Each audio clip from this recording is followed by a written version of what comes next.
Welcome to another segment of my YouTube channel. It's a pleasure to have in my midst a very special guest, a personal friend of mine, Mr. Jas Walkin, who recently celebrated his 36th birthday, and happy birthday, Jas. Sunday coming. This can hear before, this can hear after your birthday. That's true. Okay, I can start over. Okay. No, sorry. Yeah. Sorry. Yeah, because I can hear this next week. Okay. I can start over? It's a pleasure to have in my midst a very special guest who's also a friend of mine, Mr. Jas Walkin, and he who also just celebrated his 36th birthday. Happy birthday, Jas. Thank you.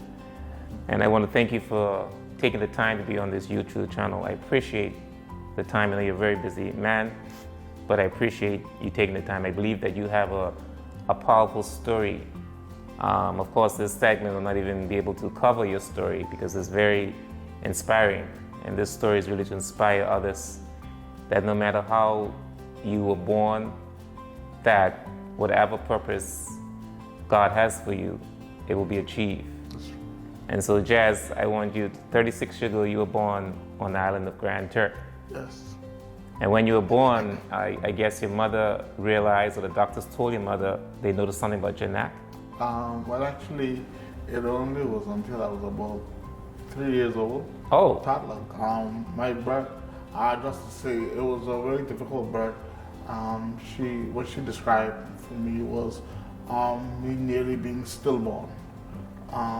She said when I was delivered, there was no sound. You could see that I was oxygen deprived, and the nurses were frantic, saying to her, "Linda, you mean to tell me after all this work, that this big bouncing baby boy died? Come on, man." So they started, spanking me, trying to get me to make a sound, and it took a few minutes, and then finally, my mom said there was a burst of crying. But it was still scary, touch and go, because it looked as if I was really, really struggling to breathe. But she said she really prayed, and she made a vow to God, saying, "If you spare my son's life, I promise to raise him in the fear of you and give him back to you."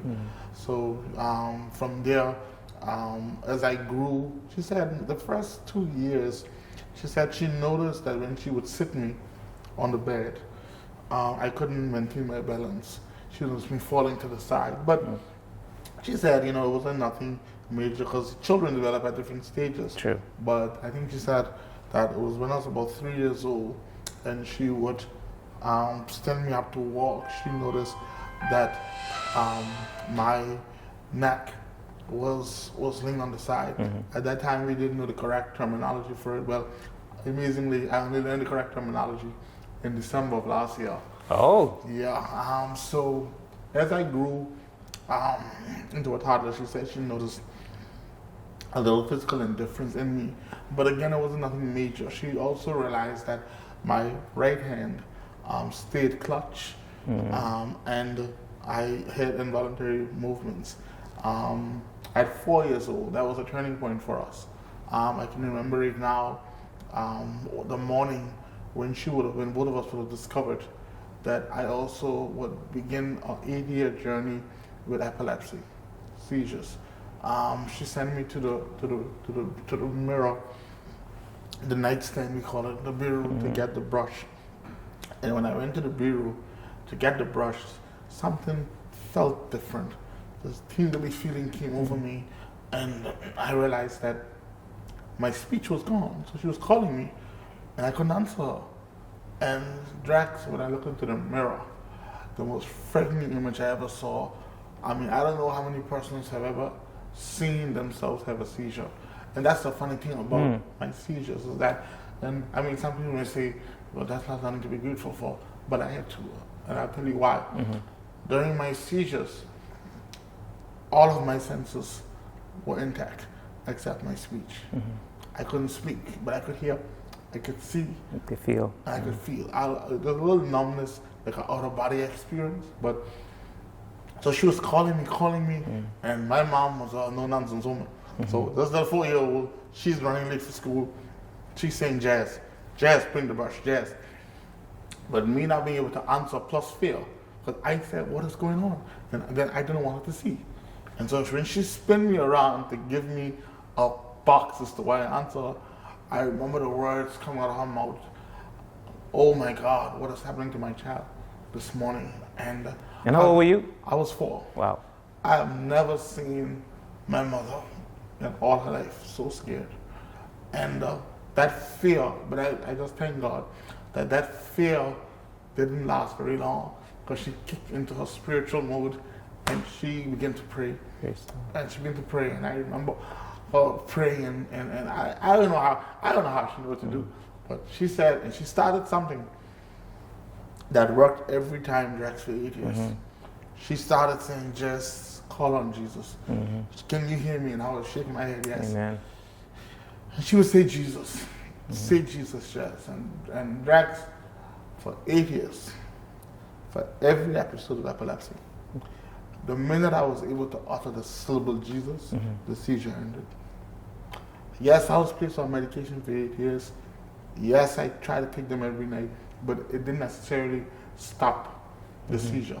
What stopped the seizure when they came was my ability to utter those syllables. So when I hear people calling on Jesus' name, lately I get offended, and I tell people, you know, 2 things I learned from my experience with epilepsy. One, epileptic seizure is not of God. Why I can say that is because anything, biblically, anything that is subject to the name of Jesus, that he can rebuke. The Bible says that a devil can't cast out a devil.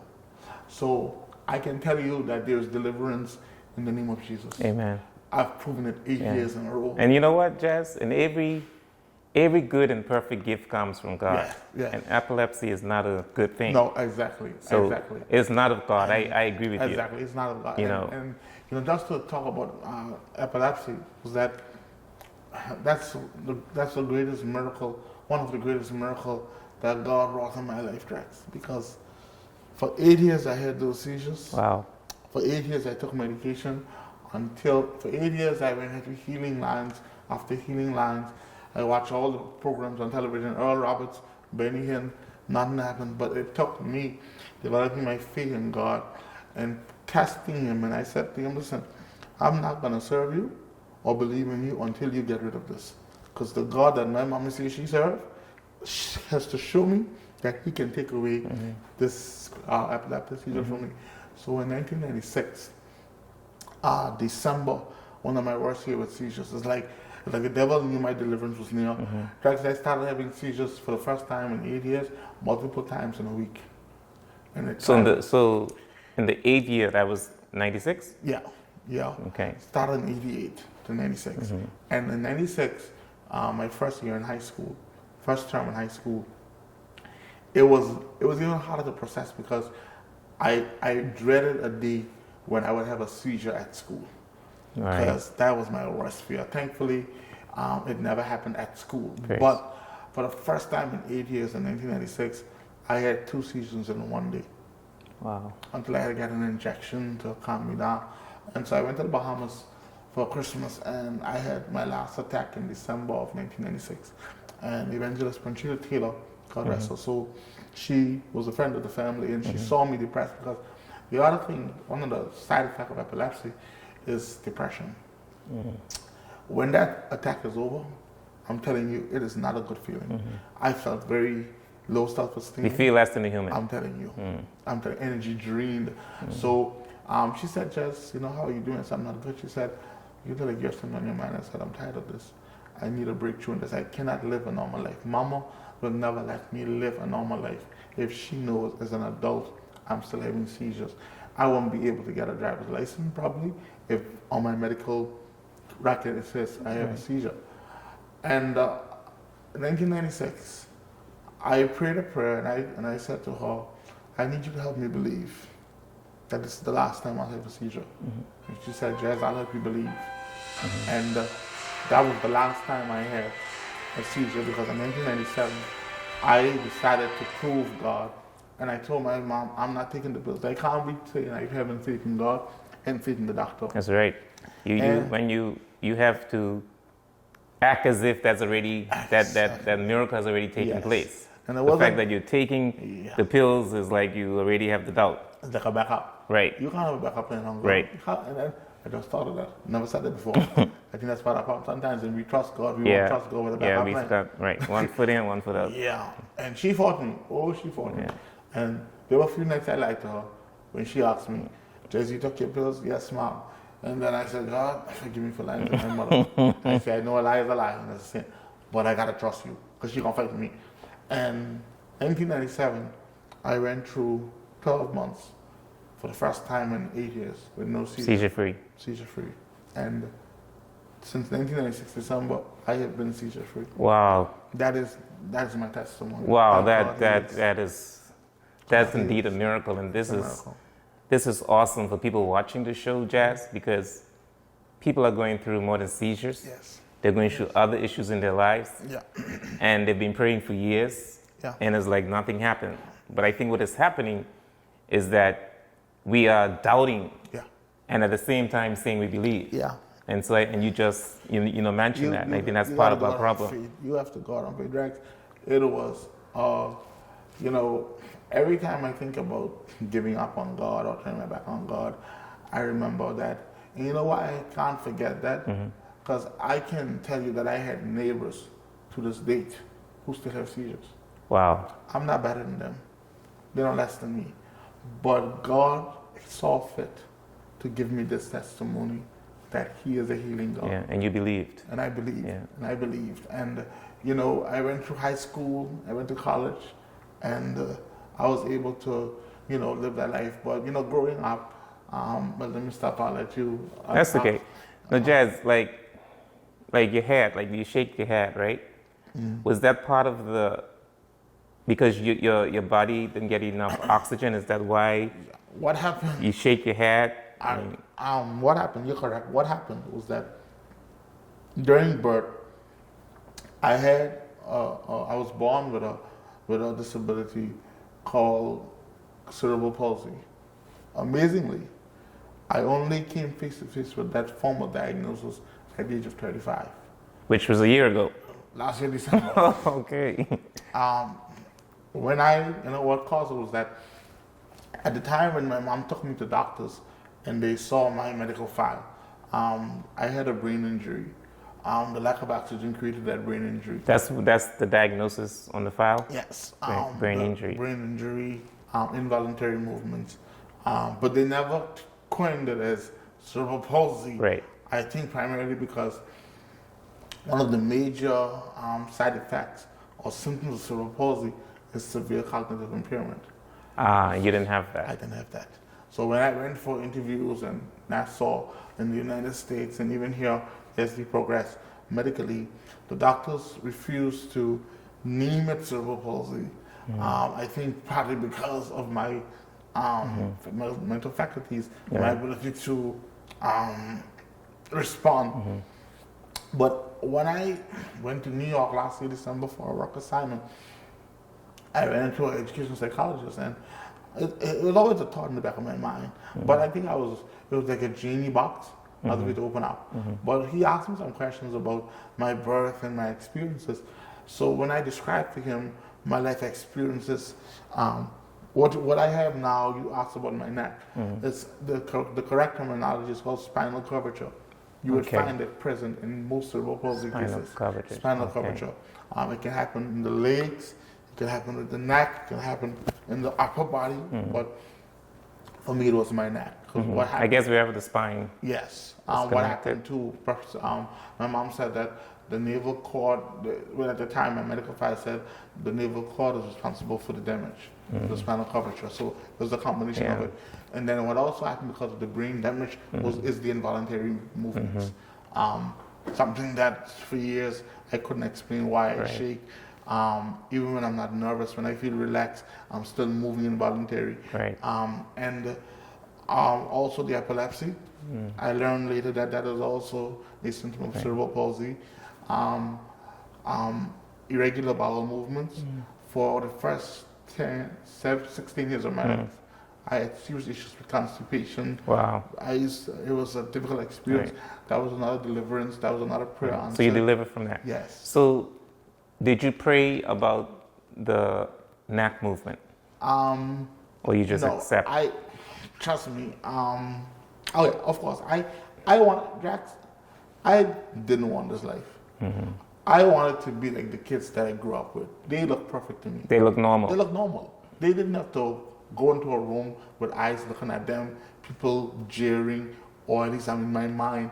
Everyone is making me feel uncomfortable. Growing up wasn't easy. Being a kid in school. They made fun of you. Teased, made fun, Wow. called names, even by adults at times. You know, Well, that must have created low self-esteem for you as well. trust me, to last a lifetime. And I'll tell you that even sometimes, as confident as I am now and again, those little doubts creep back in. It does. It does. Because let me tell you something. Adults need to be careful the scars they put on children. Oh, tell me about it. They last a lifetime. You know, hearing people say to you, oh, nobody's gonna like you because you look different, or you can't be a doctor because you shake too much, you can't do a surgery, you can't be a dentist because nobody. Those things. It does. It really harms you. And then on top of that too, that era we didn't have the education about special needs and disabilities. So a family who had a child that looked different, a lot of times they used to keep that child hidden from from the public because of the red. But thankfully for my mom, that woman, let me tell you something, Jax, God gave me the right mother. Yes. She just had, an attitude that made me feel like the most important person in the world. So, and she was a teacher. Right. And she pushed me when she realized that, my brain was a functioning brain. To me, that was the only thing she needed to know.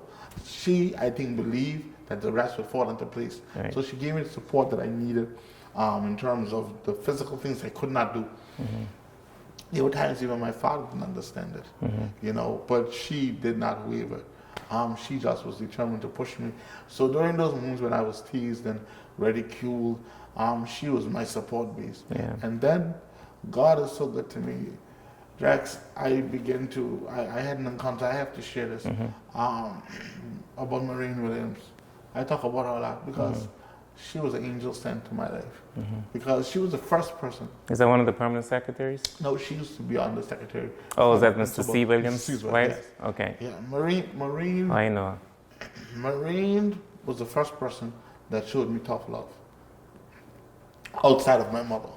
Because what she showed me was that, okay, I have a physical limitation, or what some may call disability, but not a mental one. And she said to me, Jas, you're too bright to not be able to function in school. But the times that we are living in, this is 1989, the times that we are living in, you have to write. Because it's not what people say you have up here. It's what you can put on a piece of paper. So she said, we have to make you write. And when she she was your teacher? No, she was my mom's friend. After Infant 1 and me not being able to write, my mom was frustrated. We used to spend summers in Grand Turk. Okay. So we went to Grand Turk in the summer of '89, between Infant 1 and Infant 2. And she Oh, wow. began to See, I graduated from college. So, Maureen took me we went there and my mom was expressing to her the frustration of the first year of school for me. And Maureen took me to her laundry room where the chalkboard was. She was a teacher. She said, come, let's write.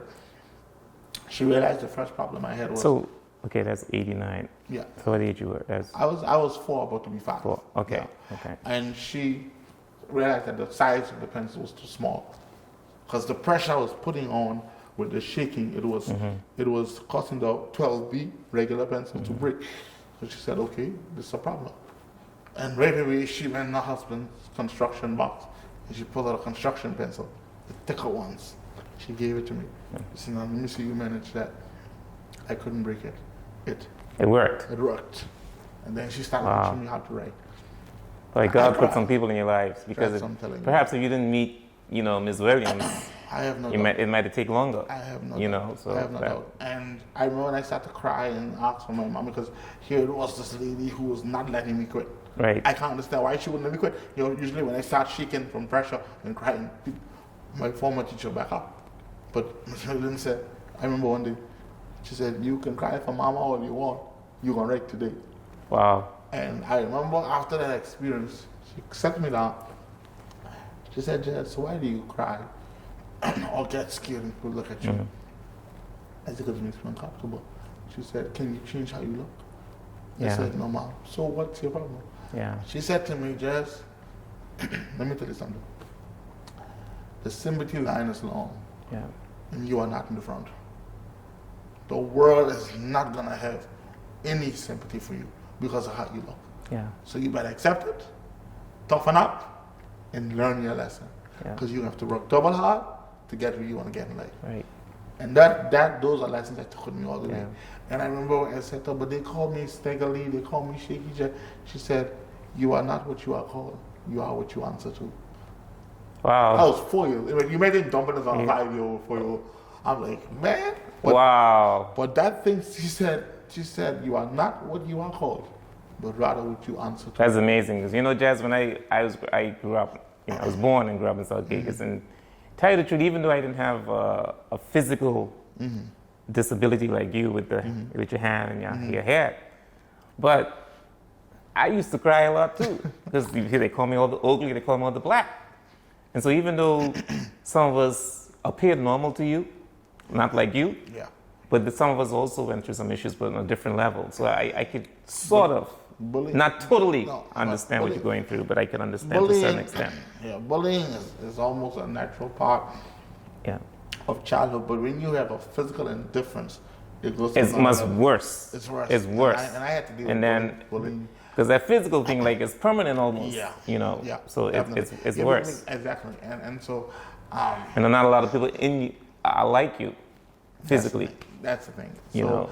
I had to deal with bullies. Wow. I had to find a formula to deal with them. But when I started grasping things academically, my teachers, Drax God gave me some good women in my life. Some teachers who, I can call their names, I talk about them, but I love to give credit is due. Miss Jane Williams, Miss Muriel Henfield, Henrietta Delancey, with Lane Williams especially. With Lane, I don't know what it was, but she made me discover that I could learn. Is she still alive? Yeah, Miss Whitney, that's Pastor Gold's wife. Oh, okay, Yeah, Miss Whitney, okay, yeah, she made me okay. realize that I could learn. I remember her saying something to me.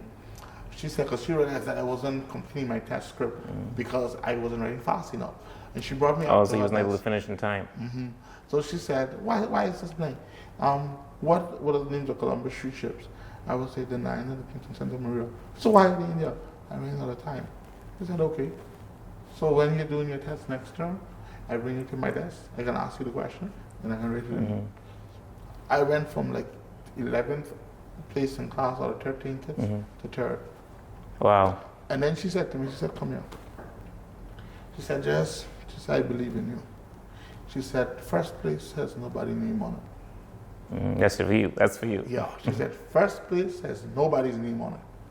In other words, the top spot don't belong to anyone except the person who works for it. And that was a mantra that I took all through primary school. Miss Anna Langfield, Susan Musgrove, Reverend Henfield, and yes, my mom, my first teacher.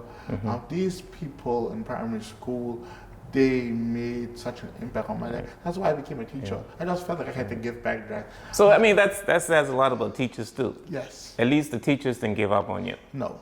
They believe in you. And, there's something special about teachers. Mind you, there are some teachers, though, that also really should tell us some things we shouldn't tell. Teachers, I don't know if teachers today understand. There's something about those old school teachers that had a gift from God. And I think one of the problems we have today is we don't have teachers that see teaching as a ministry. Right. That's teaching as a ministry. I had teachers who never allowed me to settle for mediocrity. In high school, I met them again. In high school was rough because I had the protection of my mom. Right. And if you think bully stuff in primary school, high school worse. But I discovered something about bullies. If you can take the bullet of their gun, they only shoot in blanks. So I found out what the ammunition was. And I said, Jas, for you to eliminate this intimidation that you feel when persons call you names of how you look, you have to make fun of yourself. Yeah. Be the elephant in the room. If you're the elephant in the room, be the elephant. Yeah. So persons, they get so psyched, they get shocked sometimes. And how you When I respond? crack a joke, making fun of my physical appearance, okay. a lot of them think this is something new. This was the way I beat bullying. Yeah. This is something that I did in high school, and God is so good to me. I was fortunate to graduate from high school as the valedictorian of my class. Really? In 2001. That was a pinnacle moment for me, Drax. That is awesome, Jas. It was, my life has been a miracle, working. Like I went to college, I became a teacher. So you study education? I studied education. I wanted to be a lawyer. I still think that's my calling. But it's not too late. I know, right? But as I said before, I have always been passionate about giving back in my country. This is something that I developed. This is something that developed in me. People ask me sometimes, why do you care so much about TCI? I told them because I was raised to believe in drugs and giggles. And I feel sometimes that those people lied to me. Because they told me that there was something I had to do for this country that this country needed. But when I got older and I began to speak my mind and get backlash, I realized these people don't want this kind of authenticity. But, I had teachers who like Susan Musgrove, who taught me social studies. She made me know who the prime minister was of every country in the Caribbean. Now you may say, well, what that did for you? It made me read about other countries. Yes. It exposed me to the outside world. So when I left college and I represented Turks and Caicos twice at the Caribbean Youth Parliamentary Association, I felt honored that my country, of all the people that they could have selected, they selected me. So how did they select you? Well, my valedictorian's address became known as the speech. It was a hit. Everybody was impressed. It was impressive. Yeah, it was a hit. And Honorable Ruth Blackman. Yes. She invited me to participate in a speak-off. And I didn't win the speak-off to go to St. Kitts. But she was determined. I think she had an agenda for me a long time. She was determined to get me the experience. And so she wrote the Minister of Education at that time, Honorable Clarence Salva, and said, listen, Jas did not make the final cut, but I want to send him as an observer. And I went to St. Kitts as an observer. So I thought that was it.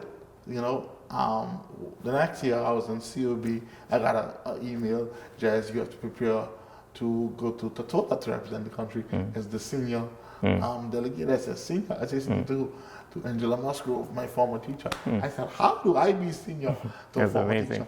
But we went to Totola and we represented Turks and Caicos so well. Our proudest moment at that conference was that at the youth parliamentary session, both Angela and I ended up becoming leader of the debate. I was selected to be the leader of government business, and she was elected to be the leader of the opposition. Oh, you're proposing? Yes.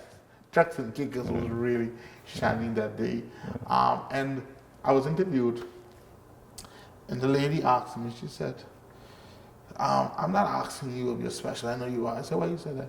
She said, because I look in this room, there's no one like you. And your country sent you to represent them, and I know why.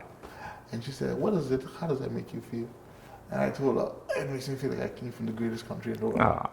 And honestly, and you are from the greatest country in the world. And Drax, and if Turks and Caicos people ever want to know what was the moment that I became obsessed with the advancement of TCI and became a patriot, it was that moment.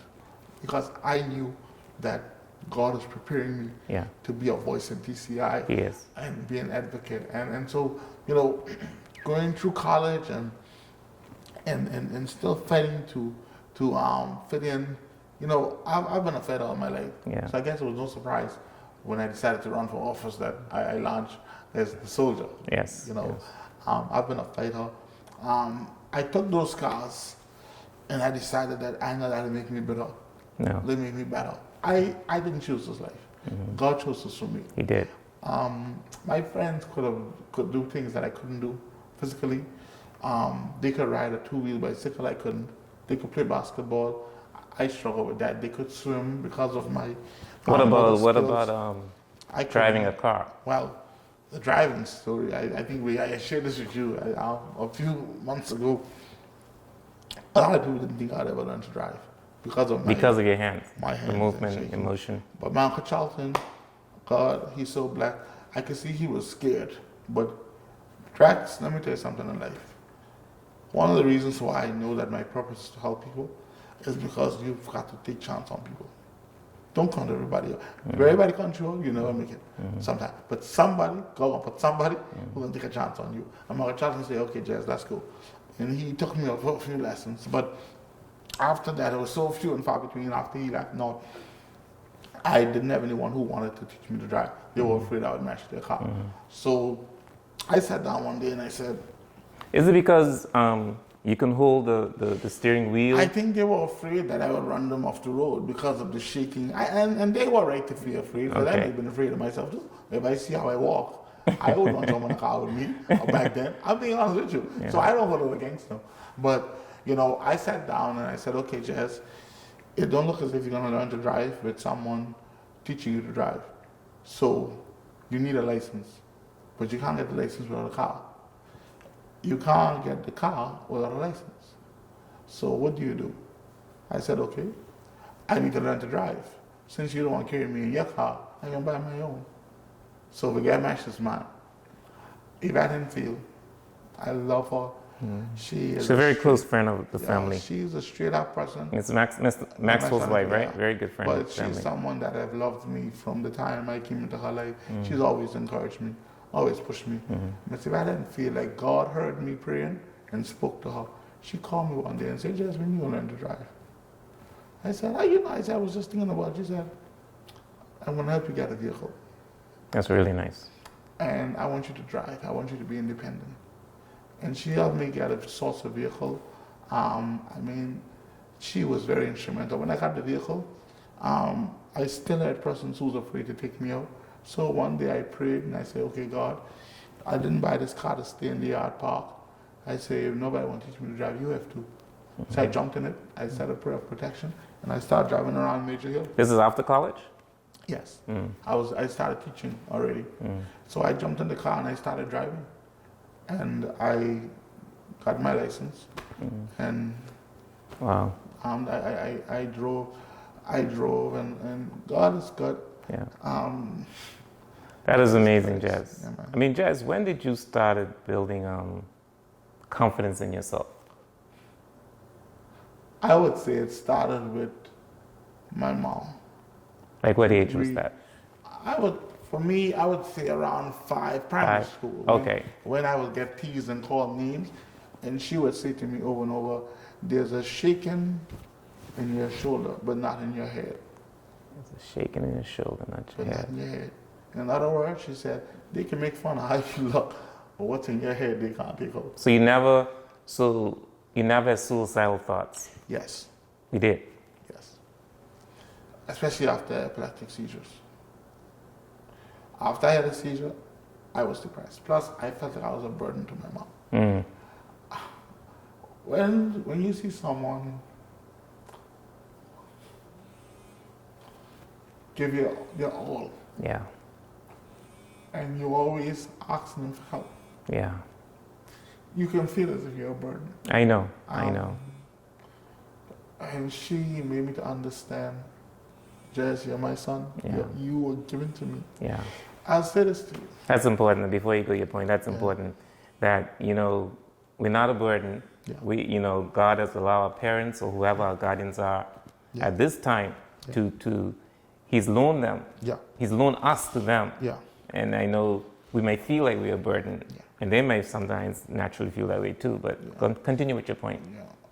She just always reassured me that, and as I got older, she began to explain to me why she was so confident that I was going to be okay. Thank God for your mama.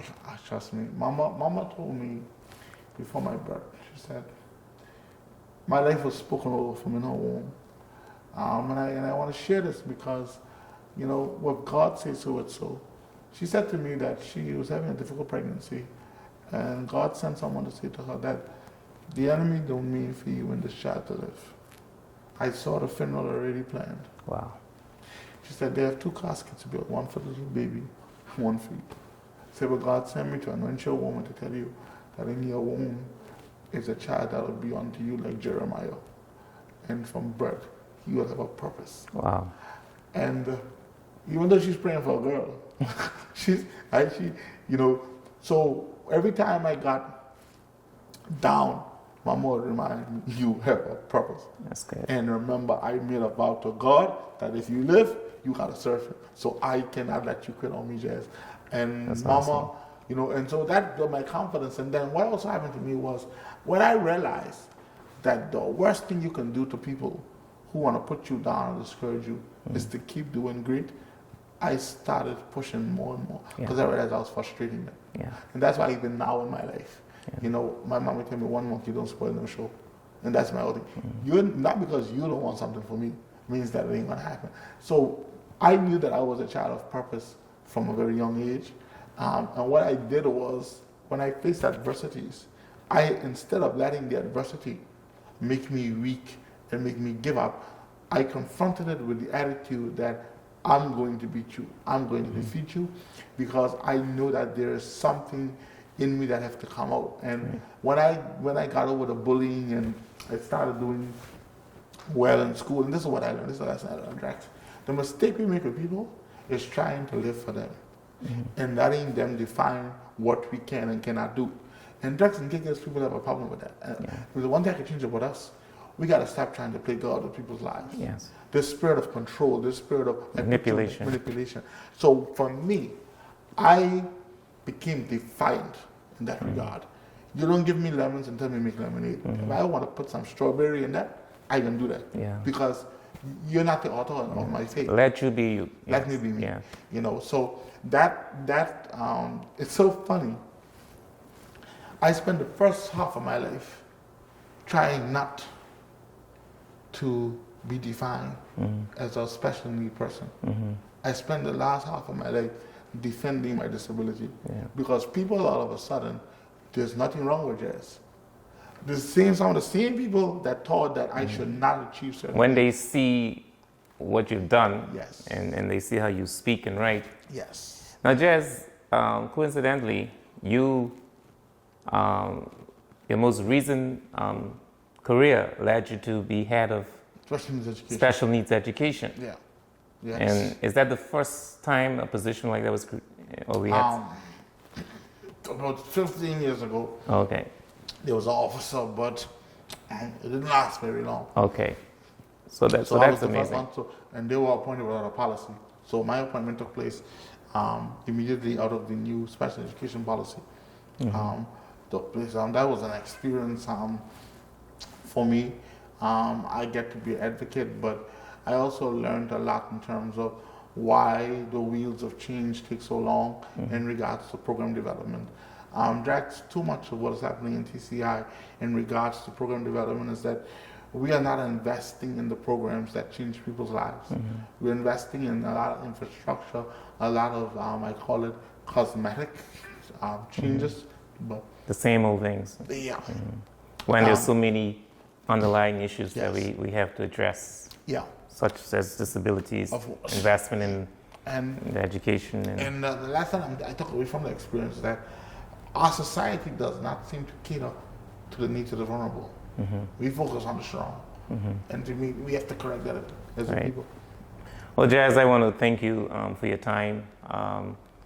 And I'm going to name this segment. It's not what you're called to, it's what you answer to.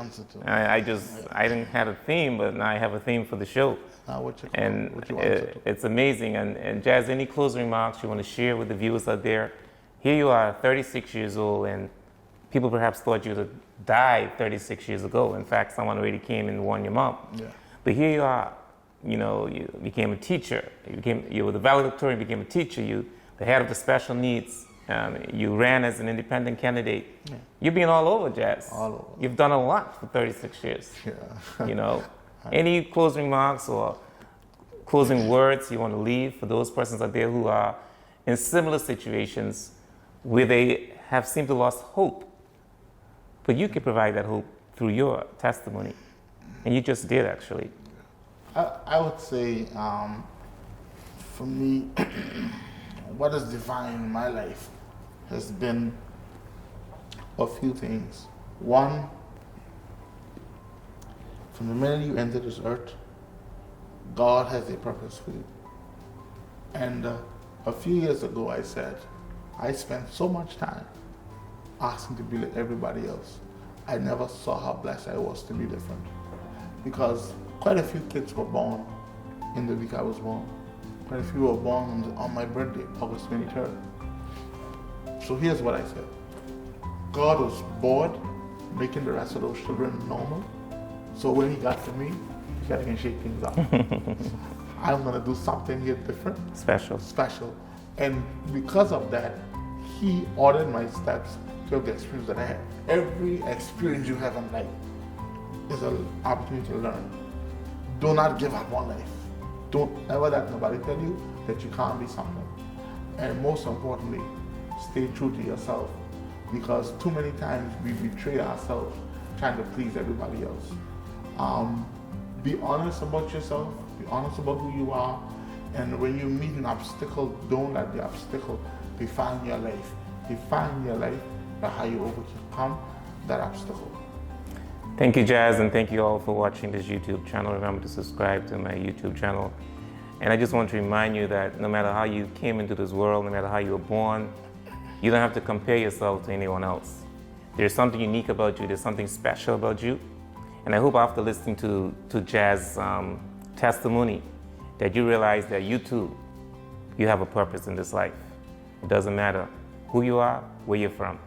You have a purpose. Pursue it.